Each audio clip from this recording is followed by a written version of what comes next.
Hey yo, class. It's Miss Sakara. Welcome back. Like you don't know who it is teaching you calc. I mean, come on. It's April, right? Well, just in case you forgot because you haven't seen me in a while. And I was just thinking that we might have to do some sort of a video where you're looking at my face because it is getting kind of strange that I talk to myself and some of you have commented that, yeah, it's like being in class, but being under a blanket or having a blanket over my head because I can't see you. So anyway, which made me laugh really hard. So we are finally going to start something new. Yes. And on a happy note, it's actually one of my favorite things to teach. Oh, I'm so dorky. This is definite integrals, and we are now going to enter the world of backwards. Ooh. We've been doing all kinds of craziness with derivatives. I've dragged you guys kicking and screaming through derivatives till you were blue in the face. We did derivatives of just functions, and you guys were like, okay, I can do that. I can, multiply and then take one away, and all the weird things that they give you with it. Then I threw trigonometry in, and you're like, whoa, whoa, whoa, that's not funny. And then I really thought I was funny because I started doing physics with you, and you guys are like, okay, I quit. So we got through that madness, and just when you thought things were getting better, I threw at you the last unit, which was related rates, and it's not cool, but you got through it. And better than that is you got through it through this craziness of we're not in the classroom together. I can't sit with you. I can't point things out, answer your questions on the spot. And I mean, you guys been struggling, and I know, and I've gotten your text messages and your emails, and I'm going to get on Canvas and get better with answering you guys on Canvas this week. I apologize. This is new to me as well. I'm trying to navigate through Canvas, how to see all of your comments and stuff, because I knew you could do it, but I just didn't know where it was. We had a big meeting Thursday morning. It was kind of interesting to have a department meeting on Zoom, because that's what we did. Of course, Sakaro's luck. Jimmy's working still, thank God, but he is. He had to work that day because he's only working a couple of days a week. He's only seeing clients he usually sees. Nobody knew. And we just keep our fingers crossed that we're not going to bring anything home. But anyway, he was working, and I have this meeting, 11 o'clock in the morning. So I have the two kids by myself, and it's a Zoom meeting with 29 math teachers and, our chairperson. But I didn't know that the assistant principal, Mr. Fabian, and Mr. Scotto was going to be in this meeting. So I set the girls up in the room. They're playing. Come on, have you guys missed a Sakaro story of the day? Because here you're going to get a little one. And I heard them kind of fighting. And I just held my breath and thought, okay, this is either going to get good or bad real quick because Ophelia's going to beat the crap out of her sister, Olivia. You guys know the little one, Frank the Tank. She beats the hell out of Olivia all the time. So I start to hear screaming, whatever, and all of a sudden Ophelia comes running in, the little one, and this is her new thing, guys. She is obsessed with being a princess. She comes running in, and she's like, I'm Princess Ophelia of Arendelle, and she is screaming at the top of her lungs, right as Mr. Scotto is talking to everybody. So, of course, Scotto turns around and he goes, oh, well, I hear somebody's baby screaming that they're a princess of where?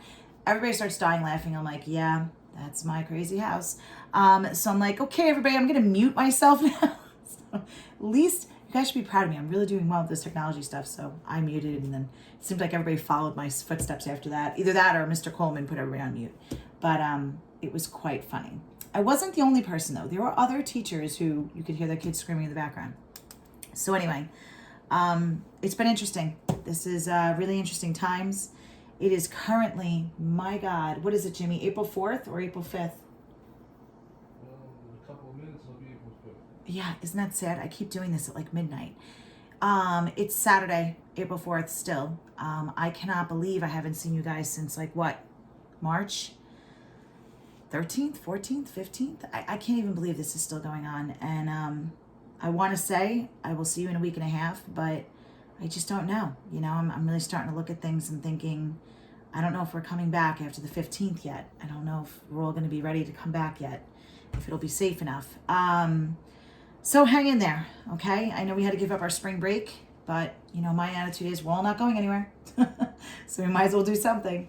And I have to keep reminding you guys because I'm sure you're moaning and groaning. I can hear you all the way over here in East Islip being like, are you kidding me? La, la, la.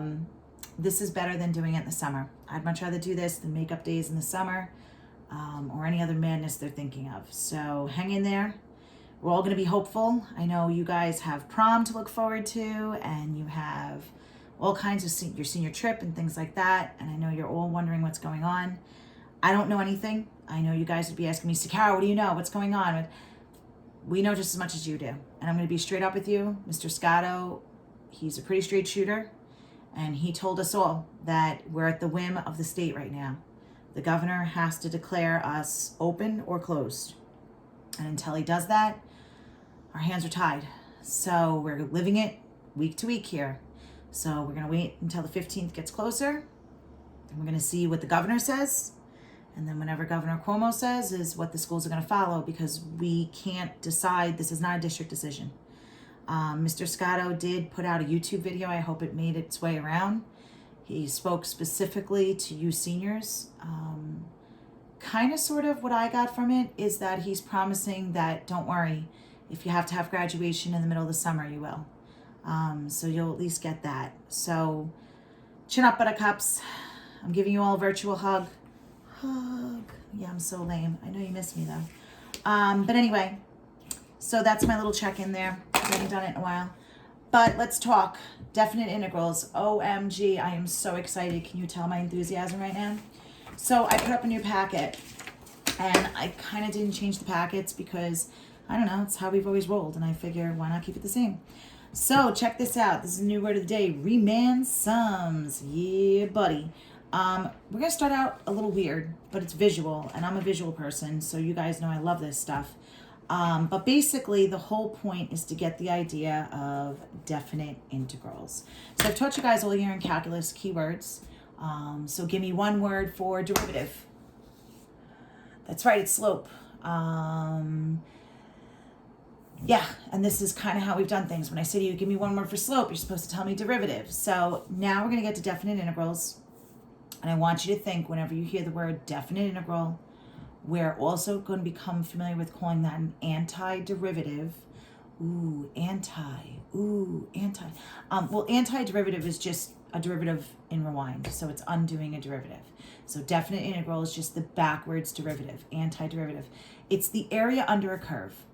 So application-wise, the best example I can give you, because you know when we start a unit, I always try to keep it real with you guys, because you guys are like, when are we really going to ever use this, and how does it apply, and when? Okay, so when we're talking about definite integrals, I want you to think area under the curve. Well, realistically, the best application in the world is the total distance traveled. So if you think about, let me get a napkin here. How pathetic am I? Well, I'm sitting at my kitchen table, so it's really not that pathetic. Oh, and check it. McDonald's napkins. No, we're not eating McDonald's. Jimmy's dad, how long ago do you think, Jimmy? Like 3-4 years ago? Maybe 5? Yeah. He came over with like a huge bag of McDonald's napkins. He's like, I have them in my car. You should take them. Well, they've come in handy, let me tell you, because I've been using them over paper towels and baby wipes lately, trying to conserve stuff we can't get in stores still. But anyway, if you think about like how I drive to work, like if I had to like draw a path of driving to work, my house is a very, very, very fine house. I'm kidding. Here's my driveway. I'm on like a side street. Okay. So if I come out of my driveway, I go, just think of this as the curve, my path to work. I go up this way, I go up about 2 blocks, let's say, and I hop on Sunrise. And it's a pretty straight shot. Picture not drawn to scale, all the way to William Floyd Parkway. I get off the exit, and I make a right. I could do this drive with my eyes closed, isn't that scary? I go up William Floyd Parkway, and then I decide, depending on what kind of mood I'm in, when I decide to make a left. So I can make a left, I can go through the back streets, I can go up the back way, I can come around, blah, blah, blah. Okay, so you're getting the point here. This is my path to work. This is the curve, let's say. It's the function that we are graphing, is Mrs. Sacaro's drive to work. If I want to know the total distance traveled from my house to William Floyd High School, I've kind of discussed in little bits and pieces how you have to be careful with negatives. Because what's negative with distance? Is it south? Is it reverse? Is it left? Is it west?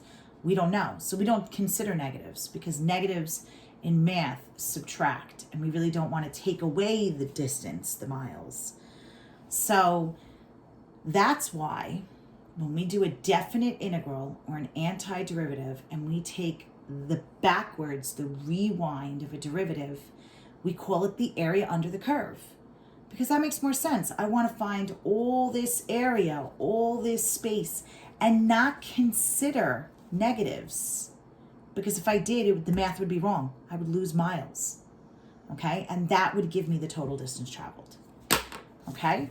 So that is why we're going to start out with Riemann sums.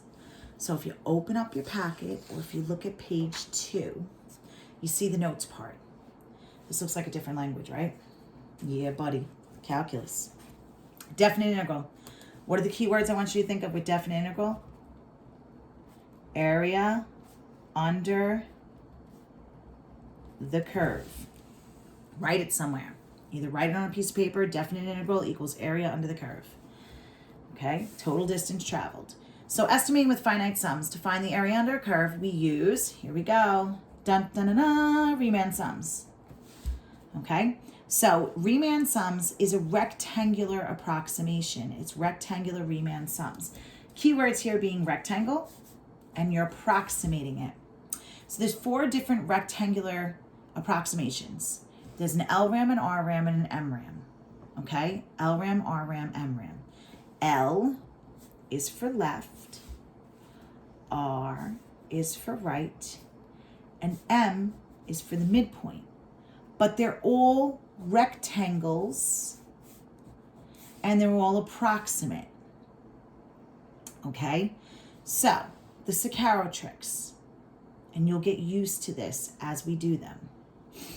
When it's L and it's left, I'm always going to say to you, L stands for left, so it's the, where am I going to write this? You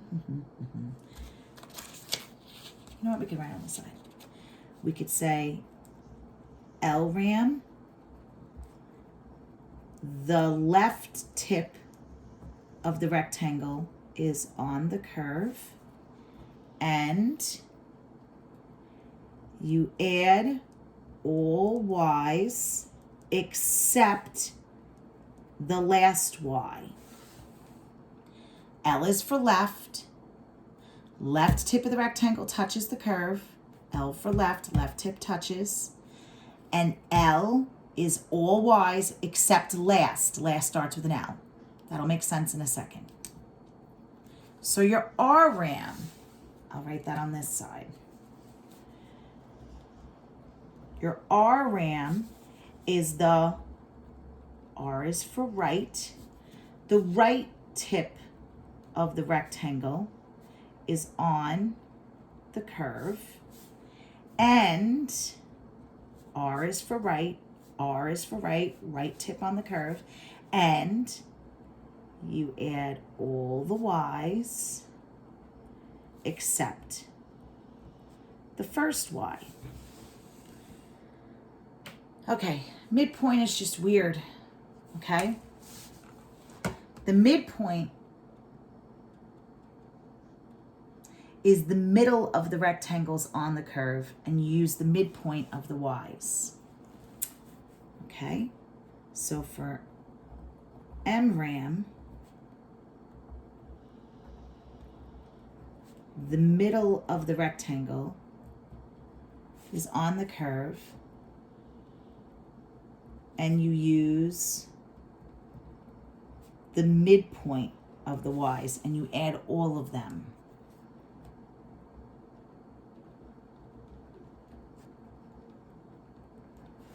Okay, very, very important. I'm going to draw pictures the first time so you can visually understand what the rectangles are. So I squeezed it all onto my notes, and I'm going to be honest with you. I'm going to show you what I did, and that's how small I had to write. And then on the back side, I squeezed on the rest of them. So this is what we're going to do. I'm going to do an LRAM, an RRAM, and an MRAM with you, and go as slow as possible. So please, please, please, okay? If you want to do it all here, that's absolutely fine. I suggest you do it on a separate piece of paper because you're going to want the room. So it's totally up to you. So the do now, if we were in class, says a particle starts at x equals 0. I know you guys hear that and you're like, ooh, sounds like position, velocity, and acceleration, right? Physics. And moves along the x-axis with velocity. Oh my God, I think I just threw up in my mouth. They actually said velocity. V of t equals t squared. Now we're totally talking physics. For time t is greater than or equal to 0. Where is the particle at t equals 3? Okay. So I'm going to, the do now is, please graph the function v from 0 to 3. So you ready? Let's do it together. I'm going to do the do now later. Sketch this bad boy. Here's my t's. Okay, I'm going to space it out here. 1, 2, 3. And then remember your function is v of t equals t squared. So if I want to put that in, so I can plot points. What's 0 squared? 0. What's 1 squared? 1. 2 squared is 4, and 3 squared is 9. So I'm going to plot these points now. 0, 0. 2, 3, 4, 5, 6, 7, 8. I always do that.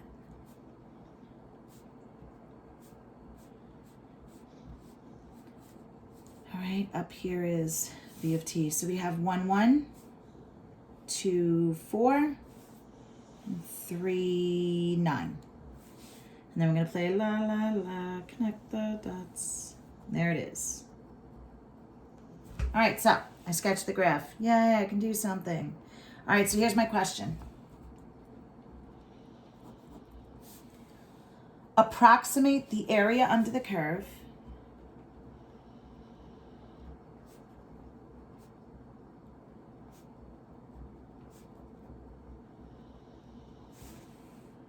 of v of t equals t squared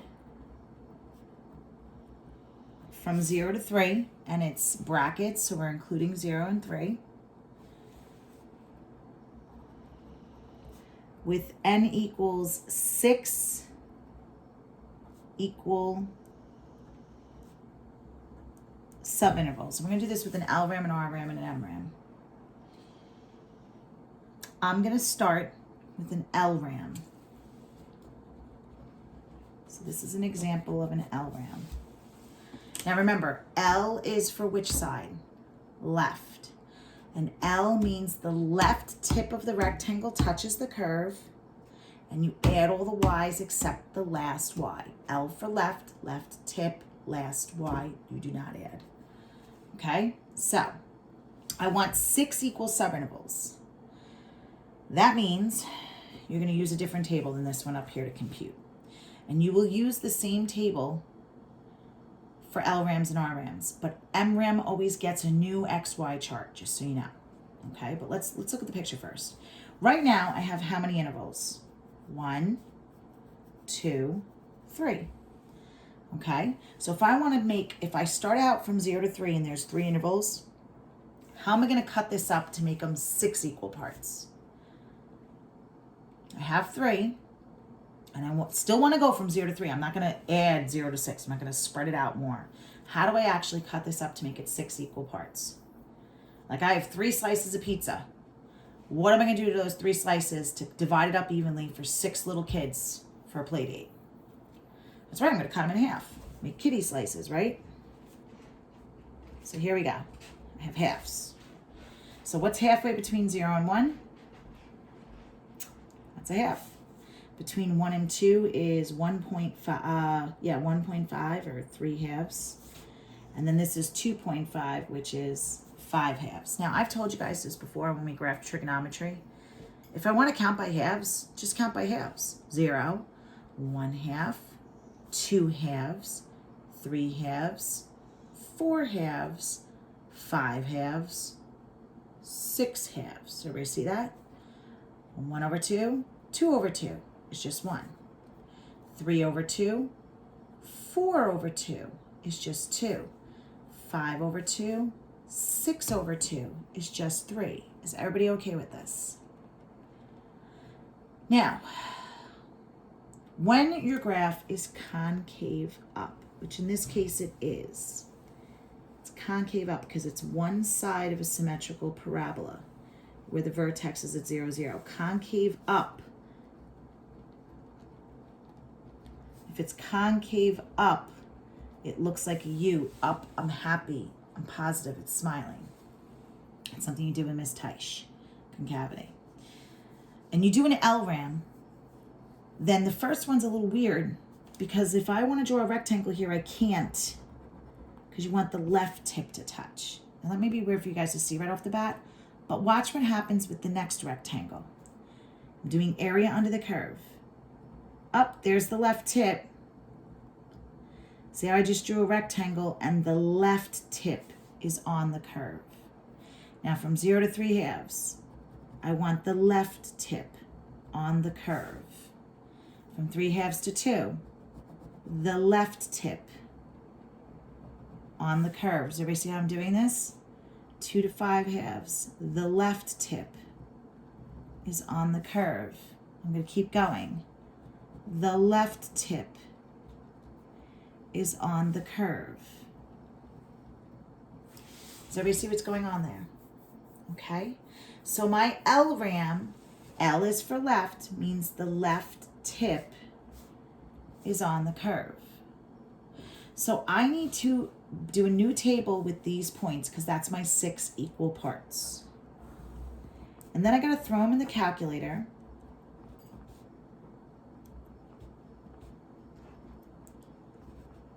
And figure out what their corresponding y values. Like I know 0 squared 0, 1 squared's 1, 2 squared's 4, and 3 squared's 9.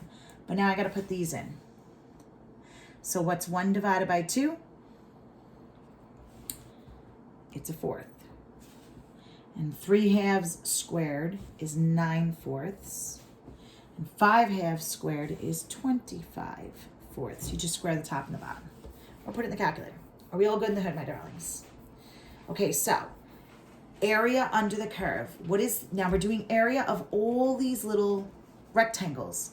And remember, this is called a Riemann sum. Sum is a fancy word for adding. So I'm doing the area of each of these rectangles and then I'm adding them all up to try to approximate the area under this curve, which is obviously an approximation because look at how much space gets lost here. All this space isn't being calculated under the curve. That's why we say it's approximation, okay? All right, so for my LRAM, it's approximately, very important that you use the approximation symbol and not equals because it's an approximation. I can't stress that enough. Each area of each rectangle. Now the first rectangle really doesn't exist. But think about it. What's the base of the rectangle? How far apart is it from 0 to 1/2? It's 1/2. Times, what's the height? There is no height. It doesn't exist. It's 0. Plus, what's the base of the other rectangle? We're doing area of a rectangle. Base times height, length times width. What's the base? 1/2 to 1 is another 1/2. What's the height of this one? Well, when I put 1/2 into t squared, 1/2 squared gave me 1/4. Plus, do the next one. 1 to 3/2, it's still 1/2. What was the height at 1? It was 1. Very good. Plus, let's keep going. What's the base of the next one? From 3/2 to 2, it's still 1/2. But the height of 3/2 when it touched the curve was 9/4. Plus, what's the base here? Is it changing ever? No. If they're equal subintervals, the base should always be the same. It's still 1/2. And when I did that, what was the height of 2? What was 2 squared? 4. Plus, still 1/2. It's not changing. It's equal. And what was the height of 5/2? 25/4. Now let's talk about what I just wrote here. Length times, well, really I did width times length, but length times width, base times height, base times height, base times height of each rectangle. Technically, there's 1, 2, 3, 4, 5, 6 rectangles, right? For 6 equal parts. 1, 2, 3, 4, 5, 6. Now check out these numbers. They all have a GCF of what? Because it's a lot of work to write out, and yes, you have to write it out. They all have a GCF of a half. So I take the half, I pull it out, and then I add all my y's. Now remember in the notes, I had you write this. L is for left because the left tip touches the curve. But L also stands for add all the y's except who? The last one. So now let's look at what that means. I add all the y's. Here's the 0, plus the 1/4, plus the 1, plus the 9/4, plus the 4, plus the 25/4. I never included that 9. Add all the y's except the last one. Why? Because 3 never touches the curve in this case with an LRAM. Never makes it. Because we stop at 3. And the left tip touches the curve. So it's the 5/2 is the last x value that gets plugged into t squared. That 3 never gets plugged in. So LRAM, left tip touches the curve. Add all the y's except who? The last y. Very good. So here we go.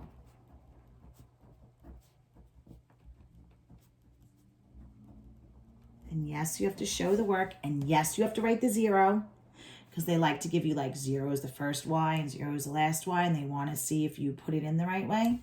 So if I put this in the calculator, you will get, I'm going to save a little time here, 6.875. That is the left rectangular approximation, the Riemann sum of t squared. All right, darlings, let's move on to an RRAM. Are we ready? I don't know if you're ready. With or without you, I'm going to do it. All right, I'm going to redraw this. Here we go.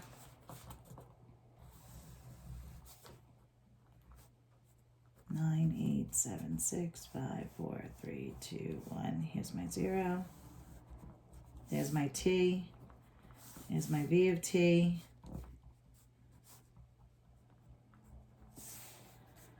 One, 2, and 3. Okay?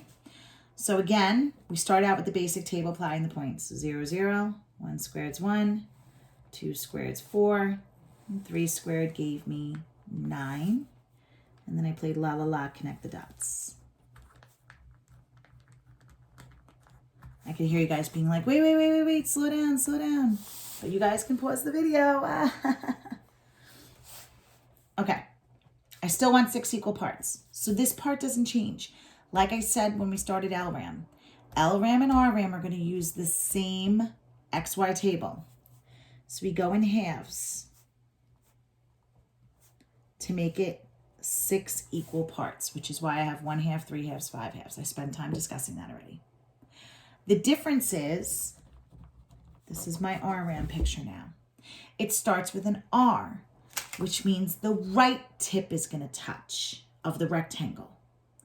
So before, the first rectangle was non-existent because if the left tip touched, then it had to start at 0, 0. Now though, if the right tip touches the curve,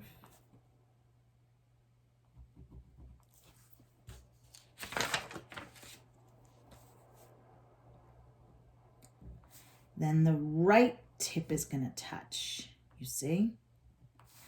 And what's happening here? If the right tip touches, now the rectangles are over the curve. So you see before, I'll give you a second to copy that. We had space underneath the curve that was lost. And I kept stressing to you, this is an approximation. This is an approximation. Make sure you put your approximate symbol, not your equal to symbol. And then I kind of shaded it in and sketched all this space here is getting lost. Like we're calculating the area of these rectangles, but there's parts that are missing. So when we did an LRAM, I'm going to flip back for a second. Would you consider this an over approximation or an under approximation? This is an under. Why? Because there's space that's lost. So the LRAM is an under approximation, specifically when the curve is concave up. If this curve was drawn like this, it'd be a little different, just so you know, if it was concave down. But now, when I go to do the area of these rectangles, okay, they're over. So before you even get the answer, do you think this is an over approximation or under approximation? It's definitely over. These rectangles are chilling like a villain on penicillin way over the curve. All this stuff is extra. Remember, when I hear the words definite integral, what do I want you to think of? Area under the curve. We're not under the curve anymore. We're over. We stepped way over the line. Out of bounds. Okay? So this, in this case, the RRAM is an over approximation. This is particularly when the curve is concave up. Okay? All right, so we're going to use the same XY table. So once you pump those numbers in for your LRAM and your RRAM, you're good to go. 3 halves, 5 halves, and 4. All right, we got 0. 1 half is, if you square it, a fourth. 1 squared is 1. 3 halves, if you square it, is 9 fourths. 2 squared is 4. 5 halves squared is 25 fourths. And 4 squared is, whoa, why did I put 4? Oh, Mr. Carol. 3 squared is 9. Real good in the hood? Okay, now, for an RRAM, remember, put your approximate symbol. Now remember, it's length times width or base times height. The base is still what? For all of these. Are the bases different or the same? Because they have to be 6 equal subintervals. Are they the same or are they different? That's right, they're the same. They're all a half. So it's 1 half, and I pull that out as a common factor. Now I'm going to do that. And then I have to, it's 1 half times each height. But look at the heights I'm using now. I'm not using 0 because 0 is not on the curve. See? It's add all the y's except the first y. Remember, LRAM, L is for left and last. Add all the y's except the last one. RRAM's the opposite. Add all the y's except the first one. So what's the first y I start with? The 1/4. Because the 1 half is the first one that's on it. Because the right tip is touching. So now I'm using the 1 half, which when you square it becomes 1/4. And then the 1 is touching. So that's 1.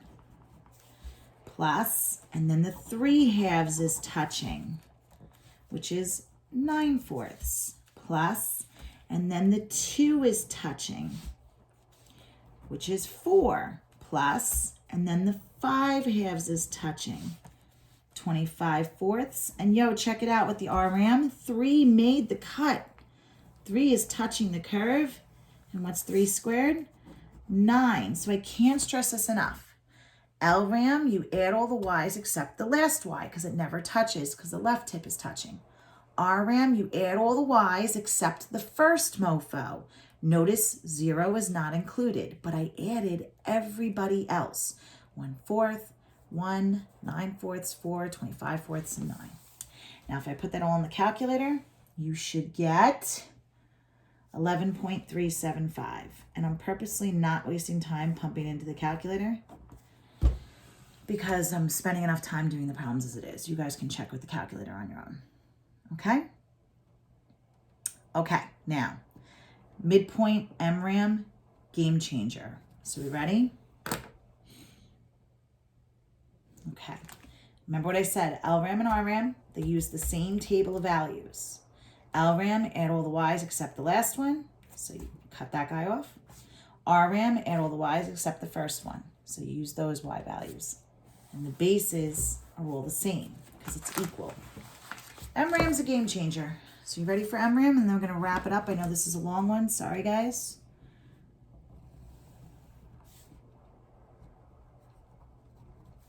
Nine, 8, 7, 6, 5, 4, 3, 2, 1. 1, 2, 3. Made 1 and 2 a little far apart, but that's okay. Okay, 1, 1, 0, 0, 2 squared is 4, 3 squared is 9. It's not my best parabola, but hey, I can do math. All right, this is my MRAM. The M is completely different. It stands for midpoint. If I want to find the midpoint, you add up 2 points and divide by 2. So remember that. The midpoint is you add the 2 x's and then cut it in half. Okay? So, for the MRAM, I'm going to divide it up into 6 equal parts. A half, 3 halves, 5 halves. But it's totally different numbers that go on my table. Why? Because M stands for middle. Now the middle of the rectangle touches. So from 0 to a half, the middle touches. From 1/2 to 1,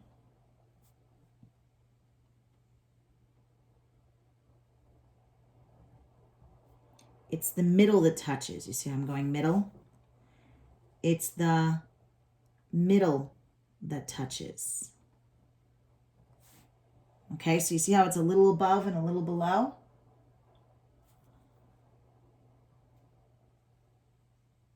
The middle who touches. Does everybody see what I'm doing here? This guy's a little skinny guy. A little above, a little below. So just by looking at a picture,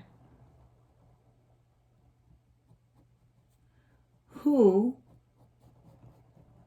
is the best approximation? LRAM, RRAM, or MRAM? Your MRAM's going to be, because it's a little above and a little below, so you figure that's going to negate a little bit. So LRAM gives us below what the value should be, approximately. LRAM gives us above what the value should be, so it's a little over. LRAM's a little under, and MRAM's the closest. It's the best. So MRAM is winner, winner, chicken dinner. So these halfway points, these are the guys touching the curve that I want to put into t squared and square them. That's what I want to make my table off of. Okay? So what's halfway between 0 and a half? Well, what's the midpoint? And like I said, you add it up. Sorry. And divide by 2. Okay, it's 0.25. It's a quarter. Okay? Halfway between 1/2 and 1 is 3/4, or 0.75. Halfway between 1 and 1.5 is 1.25. 5/4. Halfway between 3 halves and 2 is 1.75, which is 7/4. Halfway between 2 and 2.5 is 2.25, which is 9/4. And then the last one should be 11/4. Now I showed you before, you can count in fourths, or you can just write as decimal. I don't care if you write this as decimals. You know me. Mr. Caro's cool with it. I'm fine. So if you count in fourths, it'd be 1/4, 2/4, 3/4, 4/4, 5/4, 6/4, 7/4, 8/4, 9/4, 10/4, 11/4. Okay, that's where I got them from. If you square them, these are the decimals you're going to get. Just 1/4 squared in the calculator. You could do that on the computer calculator. You can Google calculator on your cell phone, if that's what you're using, or on a tablet or iPad. Okay, and you can square it. I'm also going to send you guys directions on how to download a free trial of the graphing calculator this week. For some of you who want to download that, if you have a computer or a Mac. Okay, so with this guy, it's the base times the height, base times height, base times height. But the base is how far apart each rectangle is. So I got to figure out how far apart it is, okay? So how far apart is it from 0, each base of the rectangle, from 0 to a half? It's still a half. 1/2 to 1, it's still a half. So that doesn't change. Approximately 1/2. Now I got to add all these up.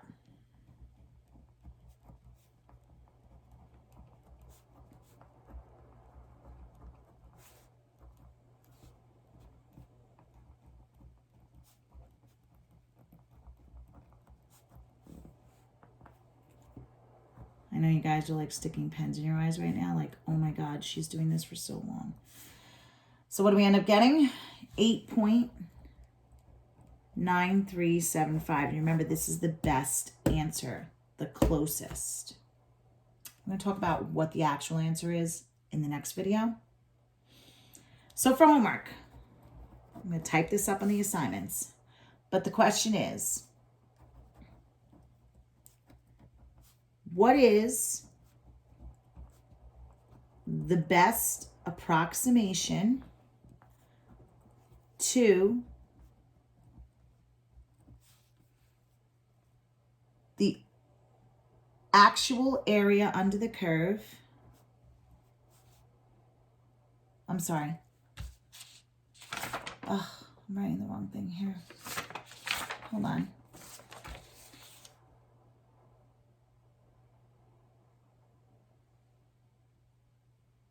Ugh, scratch that. You guys are gonna kill me. I'm sorry. You don't be like, oh my God, the bell's gonna ring, the bell's gonna ring in 30 seconds. Approximate the area under the curve for v of t equals t squared from, we're still using the same function and the same interval from 0 to 3, but now I want you to do it with n equals 12 equal subintervals. I want the LRAM, the RRAM, and the MRAM for all three. So I want 12 parts. We did 6. Now you're going to go even smaller. Double it again. Okay? So if I double it again, just to help you guys start this, and you don't have to draw the picture. You can draw the picture if you want to. Or at this point, you can just do your tables. It's totally up to you guys. Okay? Now I want to make this into 12. So cut it in half again. So it's halfway between 0 and a half. That's right, it's a fourth. So I'm going to do 0 of 1/4, 1/2, 3/4, 1. So I get my 12 rectangles. Okay? And that's what your X and Y axis is going to be in fourths from 0 to 3. Those are your X's. Then you're going to plug them in and square them to get the Y's. You're going to use that for the LRAM and the RRAM. LRAM, you add all of them except for who? The last one. RRAM, you add all of them except for the first one. And then I feel like you guys are going to struggle on MRAM. Just remember, MRAM is for midpoint. So you take your X's, add them up, and divide by 2 to find the midpoint. The base is usually still the same as the LRAM and RRAM. And you add all of the new X's you get and do the midpoint. Give it a try. That's your assignment. It's due Wednesday. 3 different problems, technically. LRAM, RRAM, MRAM. Okay? All right, guys. Good luck. God bless. Godspeed. May the force be with you. Oh, God, yes. As I stretch. And this is Sakara signing off. Take care. Brush your hair.